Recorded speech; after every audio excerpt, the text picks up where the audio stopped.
Guys, dahil wala tayong deliver na isda, mag-harvest na lang muna tayo ng malunggay. Ayan, madami na siya ulit. Ayun pa. Ayan. Oh, madami, di ba?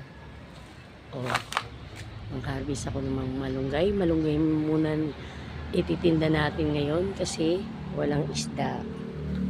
So, may mga ibang tanim pa dito. Sila, ito sili. Ayun, sili.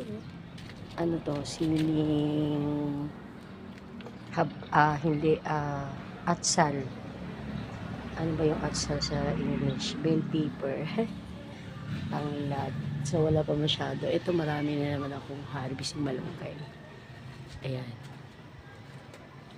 Meron pa dito sa kabila. So, kahit pa paano, meron na rin pang ano.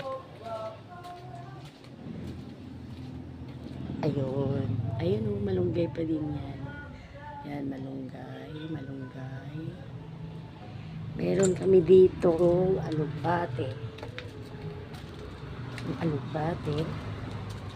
Alugbate. At meron kami makopa.